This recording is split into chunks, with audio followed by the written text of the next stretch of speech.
জামিয়া নিজামিয়া মদিনাতুল উলুম বাইঘাট ধনবাড়ি টাঙ্গাইল এর উদ্যোগে আয়োজিত আজকের এই বার্ষিক ইসলামী সম্মেলনে সম্মানিত সভাপতি, সম্মানিত উলামায়ে কেরাম, সম্মানিত মুরব্বিয়ান আযম, সম্মানিত অতিথিবৃন্দ, প্রিয় যুবক ভাইরা, স্নেহের ছোট ভাইরা, আল্লাহ রাব্বুল আলামিনের দরবারে অসংখ্য অগণিত শুকরিয়া যে মহান রব্বুল আলামিন আপনাকে আমাকে কোরআন সুন্নাহ থেকে কিছু কথা বলবার এবং শুনবার জন্য তৌফিক দান করেছেন।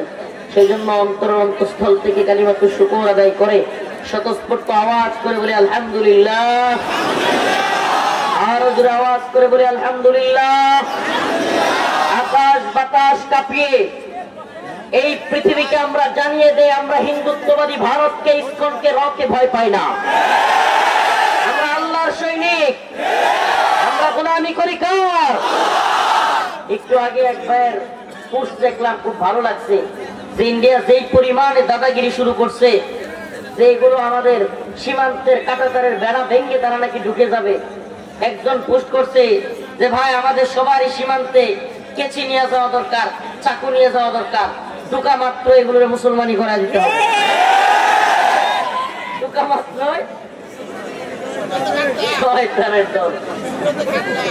এরা আমাদেরকে বীরু মনে করে, কাপুরুষ মনে করে। এরা মনে করে তারা 100 কোটি উপরে মানুষ, আর আমরা 20-25 কোটি, 20-22 কোটি মানুষ। মুসলমান সিংহের জাতি। মুসলমান কিসের জাতি? মুসলমান বীরের জাতি। উম্মার বীরেরা যদি একবার জাগ্রত হয়ে যায়, উম্মার যুবকেরা যদি জাগ্রত হয়ে যায়, পৃথিবীর কোন শক্তি নয় মুসলিম উম্মাকে রুখে দাঁড়াবে। পৃথিবীর কোন শক্তি নয় মুসলিম উম্মার যুবকদেরকে দাবায় রাখবে। রাজি আছেন তো ইনশাআল্লাহ? فإذا ركبوا في الفلك دعوا الله مخلصين له الدين فلما نجاهم من البر إذا هم يشركون الله رب العالمين বলেন, ও মুমিনেরা, তোমাদের মধ্যে কতগুলো এমন আছে যখন নাকি তারা বিপদগ্রস্ত হয়, বিপদের মধ্যে পড়ে, ঝামেলার মধ্যে পড়ে, তারা আল্লাহকে একনিষ্ঠতার সাথে ডাকে। কি করে? আল্লাহকে একনিষ্ঠতার সাথে ডাকে, আল্লাহ আল্লাহ করে। কিন্তু যেমনি বিপদ থেকে উদ্ধার হয়ে যায়,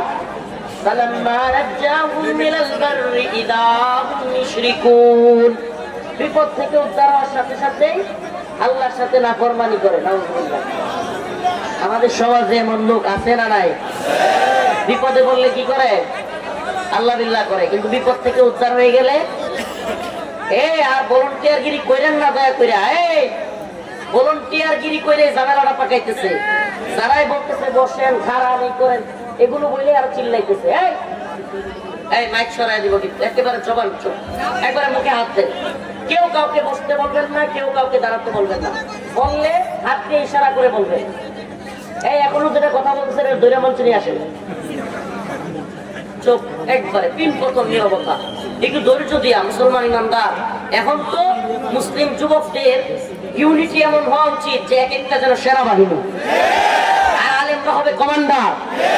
বসতে বললে বসবে, দাঁড়াতে বললে দাঁড়াবে, ময়দানে চাপায়া পড়তে বললে চাপায়া পড়বে।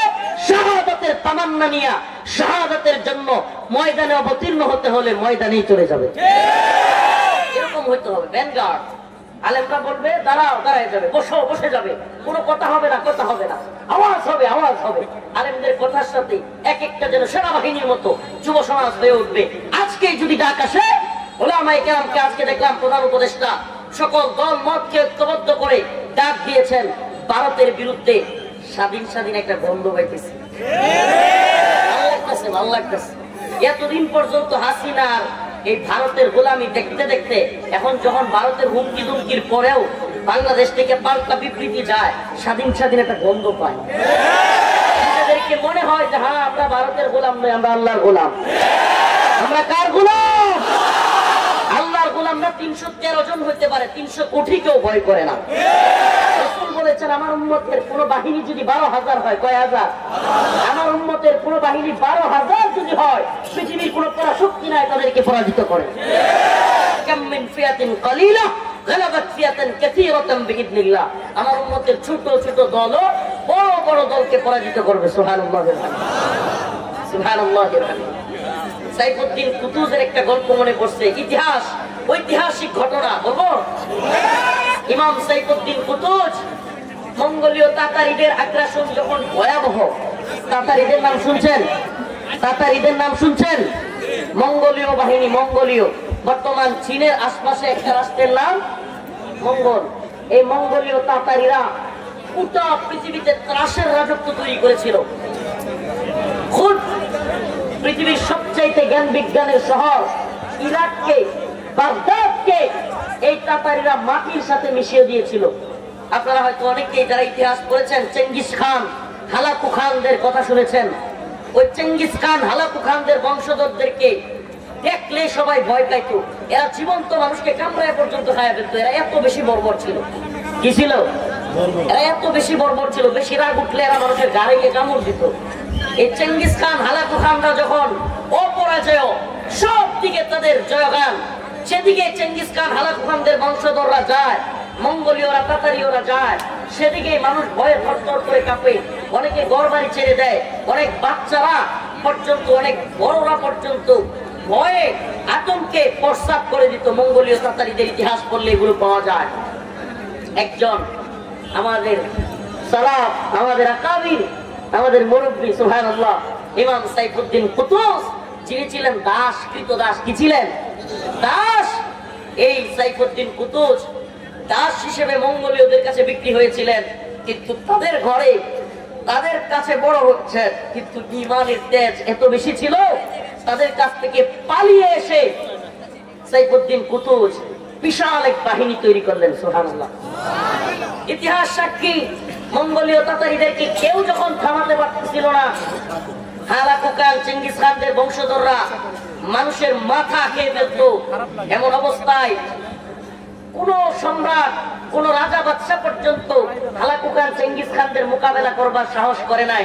কিন্তু আল্লাহর বান্দা সাইফুদ্দিন কুতুজ তিনি দাঁড়িয়ে গিয়েছিলেন। কিছু মর্দে মুজাহিদ সৈনিকদেরকে নিয়ে তিনি এগিয়ে গেলেন। শুধু তাই নয়, তিনি এমন এক বাহিনী তৈরি করলেন যাদের দুই হাতে সর্বপ্রথম পৃথিবীর ইতিহাসে তরবারির মাধ্যমে ঘোড়ায় চড়ে, ঘোড়া দেখছেন তো, ঘোড়ার মধ্যে চড়ে দুই হাতে এইভাবে কুপায়া যুদ্ধ করা যায়, এটা একমাত্র প্রথম আমাদের সালাফ, আমাদের আকাবির সাইফুদ্দিন কুতুজ তার বাহিনীর মাধ্যমে দেখাইছিলেন। সুবহানাল্লাহ। মানে ঘোড়ার মধ্যে চড়াও, ঘোড়ার লাগামে না দইরা দুই হাতে তরবারি রেখা দুই দিকে কুপায়া কুপায়া যুদ্ধ শিখাইছিলেন সাইফুদ্দিন কুতুজ। এমন এক বীর বাহাদুর মুজাহিদ বাহিনী তিনি তৈরি করেছিলেন। মঙ্গোল বাহিনীরা যখন শুনলো সাইফুদ্দিন কুতুজের মতো এক দাস, সে নাকি তাদের মোকাবেলা করবে, এরা হাইসা উড়াইয়া দিয়েছিল। কি করছিল? কি করছিল? তাতারীয় বাহিনীরা বিরাট এক দল নিয়ে সাইফুদ্দিন কুতুজকে হামলা করবার জন্য রওনা হয়ে গেল। এদিকে সাইফুদ্দিন কুতুজ একটা বুদ্ধি করলেন। ইতিহাস থেকে আপনাদেরকে, ইতিহাস থেকে জন্য কিছু কথা শোনাচ্ছি। ইতিহাস জানলে মনের মধ্যে তেজ আসে। ইতিহাস জানলে নিজেরা যে বীরের জাতি, নিজেরা তো শরীফ থেকে শরীফা হওয়ার জাতি না, নিজেরা যে এই কি বলে বানরের জাতি না, এটা যাতে আপনারা বুঝেন। আমরা বীরের জাতি। কিসের জাতি? কানে দুল লাগানোর জাতি মুসলমান না বেটা, খিজরার জাতি তৈরি হয়েছে। কানে দুল লাগায়া হ্যাঁ পুরুষত্ব দেয়, স্মার্টনেস। আরে এটা তো মহিলাদের। এই জাতি আমরা ছিলাম না। আমাদের ইতিহাস ছিল, আমরা ছিলাম যোদ্ধা জাতি। আমাদের নবী ছিল, আমাদের নবী বলতেন আনান নবিয়্যুল মালহামা, আমি তো যোদ্ধা নবী। আমি এই পৃথিবীতে এসেছি সমস্ত কুফরি, তাগুতি, শিরকি শক্তিকে মূলোৎপাটন করে দেওয়ার জন্য। পৃথিবীতে কোনো শিরিক থাকবে না, কুফর থাকবে না, একমাত্র দ্বীনকে বিজয় করবার জন্যই আল্লাহ আমাকে পাঠাইছে। সুবহানাল্লাহ। আমরা বিজয়ী ছিলাম। কি ছিলাম? পৃথিবীর সব আমাদের কথায় কাঁপতো, কিন্তু ইতিহাস এমন অবস্থায় আমাদেরকে নিয়ে গেছে, আজকে আমরা ক্ষুদ্র থেকে ক্ষুদ্র কিছুতেও ভয় পাওয়া যায়, ক্ষুদ্র থেকে ক্ষুদ্র কিছুতেও আমরা বরকে যাই। আমরা সেই জাতিকে আবার সজাগ করে দিতে চাই।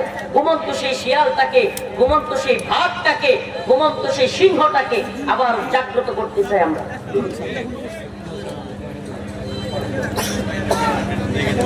মঙ্গোলীয় তাতারিদের ইতিহাস আপনাদের সামনে একটু বলি। মঙ্গোলীয় তাতারিদের ইতিহাস এই জন্য বলতেছি। আরেকটা গল্প বলি আপনাদেরকে, ঘটনা শিক্ষণীয়। এক সিংহের বাচ্চা জঙ্গলের মধ্যে ঘুরতেছে।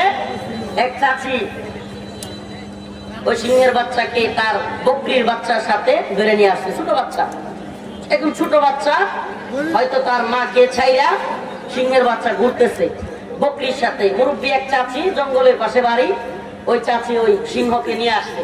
কি করছে? ছোট সিংহের বাচ্চারে ধরে নিয়ে আসছে।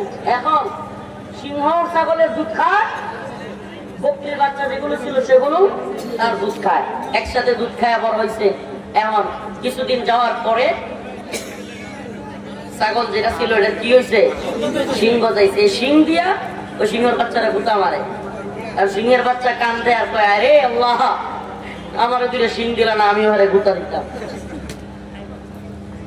হঠাৎ করে সিংহ এটা দিলে আবার দেখবে না, ছোট দরকার ছিল। আচ্ছা বুঝছি। তো সিংহের বাচ্চা হঠাৎ করে আরেক সিংহের সাথে সাক্ষাৎ হয়েছে।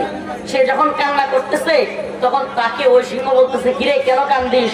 ওই কান্দি আমি, আমার সিং নাই, আমারে ওই ছাগলে গুতা মারে, কিন্তু আমি গুতা দিতে পারি না। সিংহটা কয়, তুই তো ছাগলের বাচ্চা না, তুই সিংহের বাচ্চা। তুই তো কিসের সিং? তোর এক আছরে, এক ধাবায় সমস্ত ছাগলের পাল পর্যন্ত দৌড়ে পালাবে। কিন্তু তুমি আজকে নিজেকে সিং নাই মনে করতেছো। মুসলমান ইমানদারদের অবস্থা এমন হয়েছে, হুজুর আপনারা কি পররাষ্ট্রনীতি বুঝেন? আপনারা ভূরাজনীতি বুঝেন? ভারতের কি পরিমাণ মিসাইল আছে আপনারা জানেন? কি পরিমাণ ট্যাঙ্ক, কামান, বিমান, এটা সেটা আছে জানেন? আপনারা ভারতের বিরুদ্ধে বক্তব্য দেন। এই হুজুররা আদার ব্যাপারে জাহাজের খবর বলে। আমরা বলি, তুই বেটা জাহাজের খবর লইয়া দেখ আফগানিস্তানের ছোট্ট বাহিনীকে আল্লাহ কিভাবে বিশ্বের মরণ আমেরিকা রাশিয়াকে নাকে হাত দিয়া বাপ দেয়কে আফগানিস্তান থেকে বিদায় হয়েছে। দেখ, খবর নিয়ে দেখ বেটা, ইতিহাস সাক্ষী। ছোট্ট ছোট্ট বাহিনী বড় বড় বাহিনীদেরকে হারায়া দিছে মুসলমানদের। কারণ কি? আমাদের এত বেশি মিসাইল নাই, কামান নাই, বিমান নাই, কিন্তু আমাদের এমন একটা অস্ত্র আছে যেটা বেঈমান মুশরিক কাফেরদের নাই। এই অস্ত্রের নাম হলো ইমানের অস্ত্র। কোন অস্ত্র? মুসলমান মর্দে মুজাহিদ, তোমার সেই ইমানি অস্ত্রকে, তোমার সেই ইমানি জজবাকে, দ্বীনের জন্য ফিদা হওয়ার তামান্নাকে তুমি আবারও জাগ্রত হও। ওই মঙ্গোলীয় তাতারিরা এবার, ঘটনা মনে আছে, সাইফুদ্দিন কুতুজের দিকে অগ্রসর হলেন। ইমাম সাইফুদ্দিন কুতুজ তার সভাসদ যারা ছিল তাদেরকে নিয়ে মিটিং করলেন, বৈঠক করলেন। কি করা যায়, আমরা এখন কি করতে পারি? এত বড় বাহিনী আসতেছে, আমরা তো সাহস করেছি, কিন্তু এত বড় বাহিনীকে কিভাবে থামানো যায়? পরামর্শ করলেন, সব দিকে পাহাড় বেষ্টিত একটা জায়গায় আমরা তাদেরকে অ্যাটাক করব, আমরা তাদেরকে প্রলোভন দেখাবো, আমরা তাদের জন্য ফাঁদ পাতবো। সুবহানাল্লাহি ওয়া বিহামদিহি। ইসলামের ইতিহাস, ফাঁদের ইতিহাস। এখন আমরা ফাঁদ কি সেটাই জানি না। মুরগির বাচ্চারে জাল দিয়া এই কি কয়, ধান খাইতে থাকলে আটকানো, এটা বুঝি। কিন্তু এই হিন্দুস্তানের বাহিনী জানে না, মুসলমানরা যদি প্রকৃত ফাঁদের কথা জেনে যায়, পৃথিবীর পরাশক্তিকেও মুসলমানরা ফাঁদে ফেলে দিতে পারে। সাইফুদ্দিন কুতুজ তার সভাসদের বাহিনীকে নিয়ে প্ল্যান করলেন। কি সেই প্ল্যান? আমরা আইনে জালুত নামক এক স্থানে তাতারীয় বাহিনীদেরকে আটকাবো। জায়গাটার নামটা মনে রাখবেন, কি নাম? আইনে জালুত। ইতিহাস পড়বেন একটু। আইনে জালুতের যুদ্ধ করলে অন্তরের মধ্যে হিম্মত আসবে, ভয় পাবেন না। আইনে জালুত হলো চতুর্দিকে পাহাড় দ্বারা বেষ্টিত। কি দ্বারা? সব দিকে পাহাড়। ভিতরে ঢুকলে ঢুকার জায়গা একটা, কিন্তু বের হওয়ার আর কোনো জায়গা নাই। আইনে জালুতের ঠিক এক মুহূর্তে 50 থেকে 100 জনের একটা ছোট্ট কাফেলা, ছোট্ট একটা কাফেলাকে সাইফুদ্দিন কুতুজ পাঠাইয়া দিলেন। কি জন্য? এরা কি করবে? মঙ্গোলীয় তাতারি বাহিনীকে দূরে গিয়া হঠাৎ করে দুই দিক থেকে এইভাবে তরবারি দিয়া কয়েকটারে কচু কাটা কইরা আবার দৌড়ায় চলে আসবে। মঙ্গোলীয় তাতারিরা মনে করবে মুসলমানরা ভয় পাইছে, দৌড়ায় আয়সা আইনে জালুতে ঠিক যেই জায়গাটায় আমরা তাদেরকে ফাঁদে ফেলতে চাই এই জায়গাটায় এসে আটকে যাবে। সুবহানাল্লাহি ওয়া বিহামদিহি। ইমাম সাইফুদ্দিন কুতুবদের বুদ্ধি অনুযায়ী ছোট্ট একটা কাফেলা, দুই দিক থেকে যারা তরবারি জিহাদ করতে পারে, তরবারি দিয়ে কচুকাটা করতে পারে, এমন একটা বাহিনী, তাতারি বাহিনী যে মূল বাহিনী, ওই বাহিনীর মাঝখানে ঢুইকা কিছুকে কচুকাটা করে ঠাস ঠাস করে ফলায়া দ্রুত আবার ঘোরা দিয়া দ্রুত গতিতে চলে আসলেন। এখন মঙ্গোলীয় বাহিনী মনে করছে এই যে মুসলমানরা ভয় পাইছে, দে দৌড়ানি ছাড়বো না একটারেও, সবগুলো পিছনে পিছনে দৌড়াইয়া আস্তে কইরা আইসা আইনে জালুতের যে পাহাড় বেষ্টিত জায়গা সেখানে বসে গেছে, সেখানে ঢুকে গেছে। আল্লাহর বান্দা সাইফুদ্দিন কুতুজ আগে থেকে তীরন্দাজদেরকে নিয়ে রেডি ছিলেন। তখন তো তীর তলোয়ারের যুদ্ধ ছিল, তীরন্দাজরা একের পর এক যেইভাবে কাটতে ফেলে না মাছ, মাছ বসি দিয়া কিংবা ওই যে আপনারা কুচ দিয়া মাছ গাই দিয়া মারছেন না, আমরা নেত্রকোনায় কয় আল্লরা, আপনারা কি করেন রাতের বেলায় লাইট দিয়া যেটা দেয়, তো এরকম ফসকা বা আল্লরা যেটাই কর, তো সেটার জন্য ওই ভিতরে ঢুকায়া এইবার তীর দিয়া একটার পর একটা তাতারিদেরকে মারতেছে। এমন অবস্থায় তাতারিরা অবাক হয়ে গেছে, হাই হাই এটা কোথায় আটকে গেলাম, সব দিক থেকে তীর আসতেছে। কিন্তু তাতারিরা ছিল ভয়ঙ্কর জাতি, এত বেশি মঙ্গোলীয় বাহিনী ওই সীমান্ত ওই পাহাড় বেষ্টিত জায়গার মধ্যে ঢুকছে, ঢোকার পরে সব দিক থেকে তীর। এখন এরা বুঝছে পালানোর আর জায়গা নাই, এক বিরাট যুদ্ধ শুরু হয়েছে। মুসলমানদের মধ্যেও পিছুটান শুরু হয়ে গেছিল, কারণ এত বেশি মঙ্গোলীয় বাহিনী ভিতরে ঢুকছে যে মুসলমানদেরকে কচুকাটা করতেছে, একের পর এক মুসলমানরাও তাদেরকে কচুকাটা করতেছে। একেবারে যখন যুদ্ধটা একেবারে মূল পয়েন্টে চলে গেছে, একেবারে যুদ্ধের শেষ মুহূর্তে চলে গেছে, এমন সময় হঠাৎ করে ইমাম সাইফুদ্দিন কুতুজ তার মাথা থেকে, মাথায় যে শিরস্ত্রাণ বলে এটাকে, আগের দিনে ডাল তলোয়ারের যুদ্ধে লোহার টুপি পরতো, কি পরতো, যেই টুপি পরলে মানুষটাকে চেনা যাইতো না, তার সবকিছু ডাইকা থাকতো। কেন? কারণ যাতে তারে মাথায় কূপ দিলে অথবা তীর দিলে মাথায় যেন না লাগে, এজন্য সেই শিরস্ত্রাণ পরতো। সাইফুদ্দিন কুতুজ লাভ দিয়ে সেই শিরস্ত্রাণ ফেলে দিলেন। সবাই, যে সমস্ত মুসলমানরা একটু টেনশনে ছিল, হাইরে মঙ্গোলিয়া এত বড় বাহিনী কিভাবে কি করব, কিছু পিছুটান নেওয়ার পরিস্থিতি তৈরি হয়েছিল যে আমরা একটু চলে যাব। এই মুহূর্তে ইমাম সাইফুদ্দিন কুতুজ রাহিমাহুল্লাহ মাতার শিরস্ত্রাণকে নিক্ষেপ করলেন, বললেন, ও উম্মতে মুসলিমা, ইয়া ইসলামা, ইয়া ইসলামা, আজকের এই বাহিনী যদি মঙ্গোলীয়দের সাথে পরাজিত হয়, আর কোনো বাহিনী নাই, সেই নাসরুম মিনাল্লাহ ওয়া ফাতহুন করিব, আল্লাহর সেই ঘোষণা। রাসূলুল্লাহ সাল্লাল্লাহু আলাইহি ওয়াসাল্লাম যখন কাফেরদের মোকাবেলায় অবতীর্ণ হয়েছিলেন, তখন রাসূল যেমন বলেছিলেন মাতা, সাহাবায়ে কেরাম যেমন বলেছিলেন মাতা নাসরুল্লাহ, মাতা নাসরুল্লাহ, কখন সাহায্য আসবে, ঠিক সেই রকম ভাবে ইমাম সাইফুদ্দিন কুতুজ শিরস্ত্রাণ ফেলে দিলেন। সবাই অবাক হয়ে গেল, হায় হায়, আমাদের ইমাম, আমাদের নেতা, সে মৃত্যুর ভয় করতেছে না, তার মাথা থেকে শিরস্ত্রাণ ফেলে দিয়েছে, লোহার টুপি ফেলে দিয়েছে। শুধু ফেলেই দেন নাই, সাইফুদ্দিন কুতুজ চিৎকার করে করে বলতে লাগলেন, ইয়া ইসলামা, ইয়া ইসলামা, ইসলাম আজকে শেষ হয়ে যাবে। সকল মুজাহিদরা গর্জে উঠলেন, ইয়া ইসলামা, ইয়া ইসলামা বলে চিৎকার দিয়ে সমস্ত মঙ্গোলীয় তাতারিদেরকে কচুকাটা করতে লাগলেন। যার হাত কেটে গেছে সে এক হাতে যুদ্ধ করতে লাগলেন, যার পা ভেঙে গেছে শুভ অবস্থায় তরবারি দিয়ে গায়ে দিতে লাগলেন। এমন এক পরিস্থিতি তৈরি হলো, মঙ্গোলীয় তাতারিরা পৃথিবীর ইতিহাসে প্রথমবারের মতো পলায়ন করতে বাধ্য হলো। সুবহানাল্লাহি ওয়া বিহামদিহি। মঙ্গোলীয় তাতারিদের মনের মধ্যে ভয় ঢুকে গেল, সব পালাইতেছে। আর এদিকে পুরো ময়দানে শত শত মুজাহিদ এক আওয়াজে ইয়া ইসলামা, ইয়া ইসলামা বলে চিৎকার করতেছে। উম্মার মুজাহিদরা, উম্মার মুসলিম যুবকেরা, তোমাদের কাছেও আমাদের একটাই আশা, আমরাও এখন বলবার সময় এসেছে, ইয়া ইসলামা, ইয়া ইসলামা। এই ভূখণ্ড এবং ইসলামকে রক্ষার জন্য যদি অস্ত্র হাতে নিতে হয়, যদি ডাক আসে ময়দানে অবতীর্ণ হতে হয়, যদি ডাক আসে শাহাদাতের জন্য, যদি ডাক আসে দ্বীনের জন্য, ভূখণ্ডের জন্য জীবন বাজি রাখতে হয়। আমরা চাই টাঙ্গাইল কেন গোটা বাংলাদেশের যুব সমাজ হিন্দুত্ববাদী, ব্রাহ্মণ্যবাদী, তাগুতি শক্তির বিরুদ্ধে ঐক্যবদ্ধভাবে মোকাবেলা করবে ইনশাআল্লাহ। রাজি আছো তো ইনশাআল্লাহ?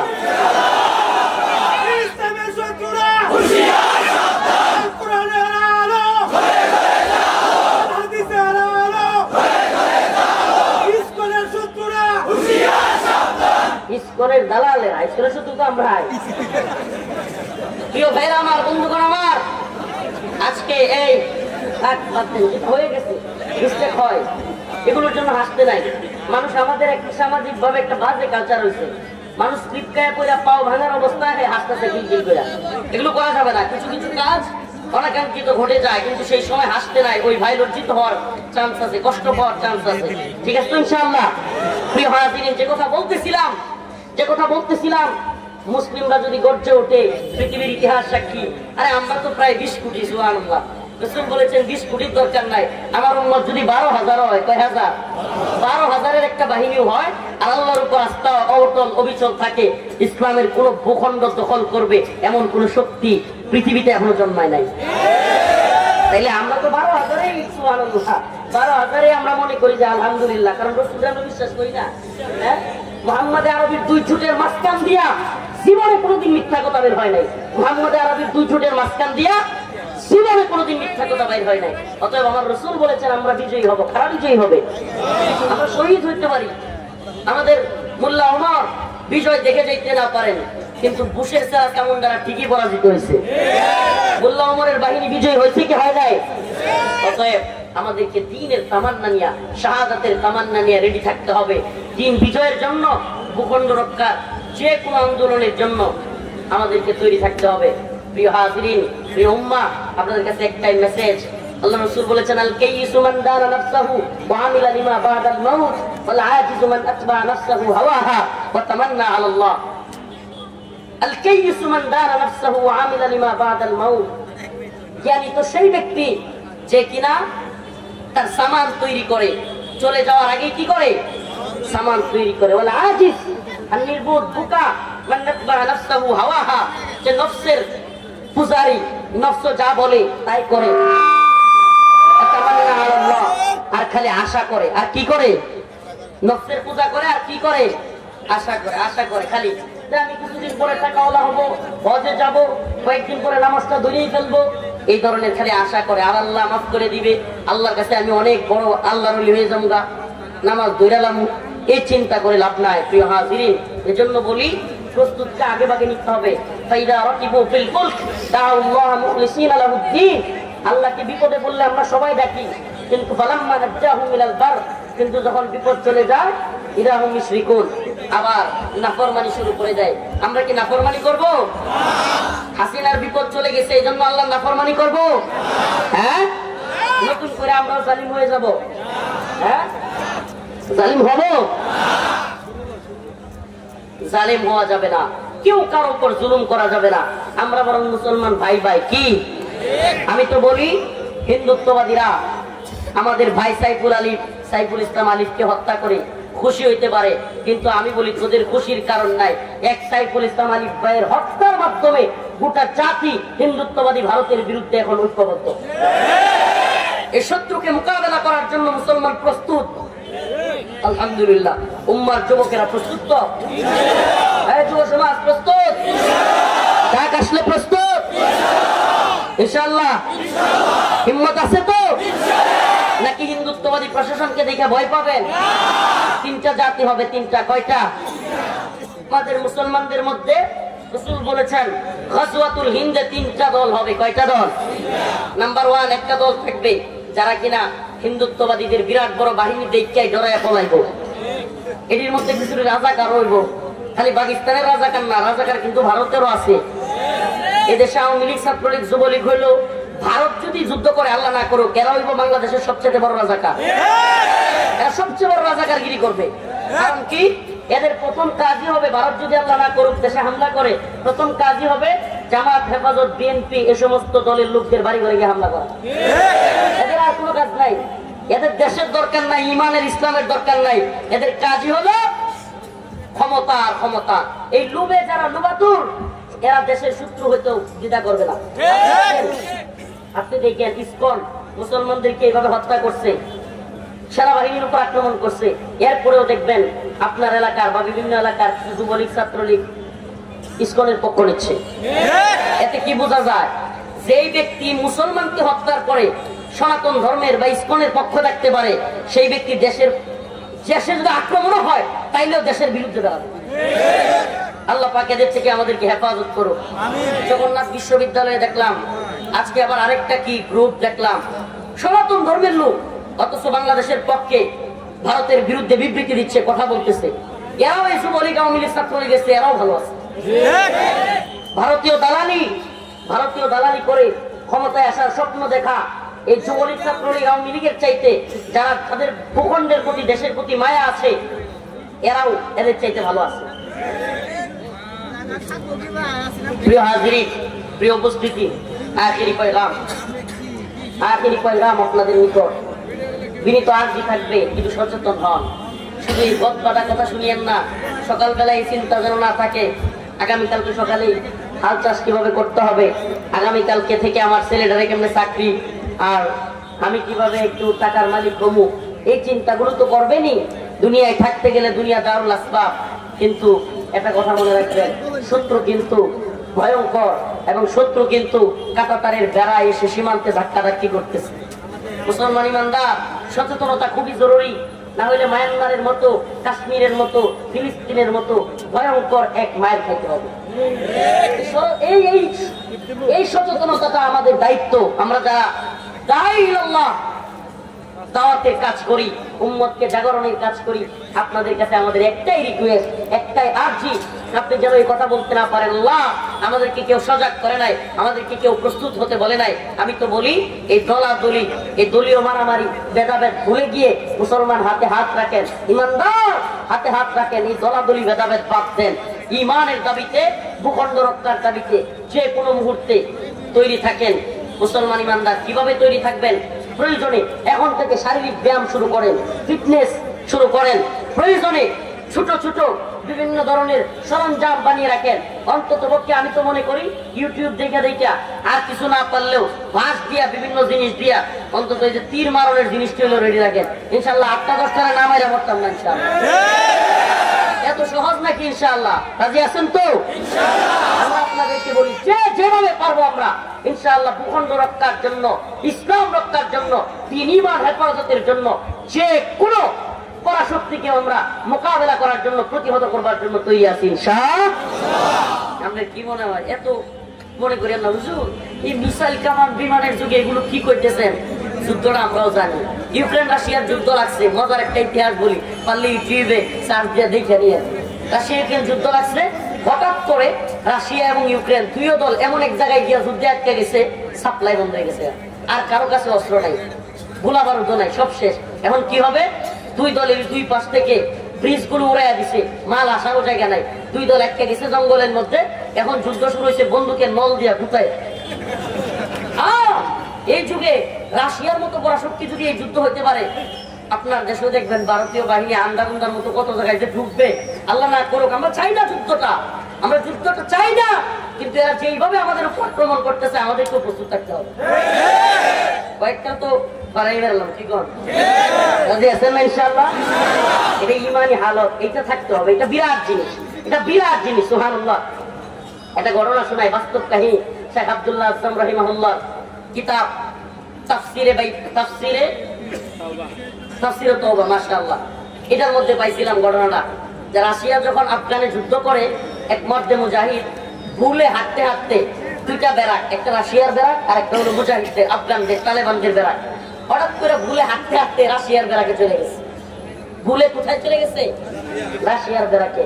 এই আফগান মুজাহিদ যখন রাশিয়ার ব্যারাকে চলে গেছে, রাশিয়ান বাহিনী এরা দোষটি সব বিমিল্লা, হাই হাই এই মর্দে মুজাহিদের কলিজায় পানি নাই, কি সর্বনাশ, কোথায় আসলাম।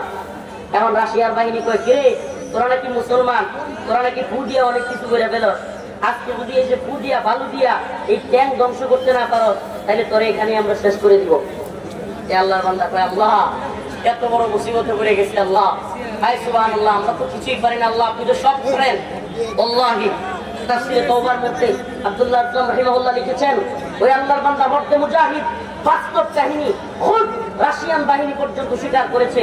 ওই আল্লাহর বান্দা কিছু বালি নিচে নিয়া যখন সব রাশিয়ান বাহিনী তারে বন্দুকের নলায় ধরছে, তুই যদি এই ট্যাঙ্ক ধ্বংস না করতে পারস এখনই তোরে গুলি করে মাইরা লামু।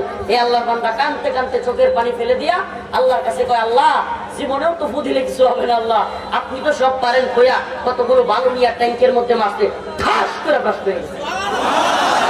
সুবহানাল্লাহ ওয়া বিহামদিহি। এটা ইমানি শক্তি, এটা আল্লাহর শক্তি, ঠিক কি ঠিক না? এই দুনিয়ায় এমন অনেক কিছু হয় যেটা পৃথিবীর বিজ্ঞান কিছু আবিষ্কার করতে পারে, ঠিক কি ঠিক না? এগুলো কোথা থেকে হয়? পৃথিবীর বিজ্ঞান যদি সব পারত তাহলে সবার আগে বড় বিজ্ঞানীরা নিজের জীবনটা বাঁচাইতো, নিজের জীবনই তো বাঁচাইতে পারে না। অতএব বিজ্ঞান দিয়ে সবকিছু হয় না, আমাদেরকে অবশ্যই ঈমানের দাবিতে দ্বীন রক্ষার জন্য লড়াই করতে হবে ইনশাআল্লাহ। গাজওয়াতুল হিন্দ, এটা রাসূলের ঘোষণা, এটা হবে। হিন্দুস্তানের যুদ্ধ, এটা কি হবে, এটা কেউ থামাইতে পারবে না। অতএব আমাদের কাজ কি? ওই যে 3 বাহিনী, এক বাহিনী কি বলছিলাম, প্রথমেই রাজাকারের দলে যুক্ত হবে। 2 নাম্বার একটা বাহিনী থাকবে যারা কিনা সম্পূর্ণ শহীদ হয়ে যাবে। সুবহানাল্লাহ। কি করবে তারা? শহীদ হয়ে। 3 নাম্বার যে বাহিনীটা থাকবে তারা বিজয়ী হবে। রাসূল বলেছেন, ইসাবাতান মিন উম্মতি আহরাজাহুম আল্লাহু মিনান নার, ইসাবাতুন তাগজুল হিন্দা ওয়া ইসাবাতু মা ঈসা ইবনে মারইয়াম। আল্লাহ পাক আমার উম্মতের 2টা দলকে জান্নাতের সুসংবাদ দিয়েছেন, জাহান্নামের আগুন থেকে মুক্তিপ্রাপ্ত বলে ঘোষণা দিয়েছেন।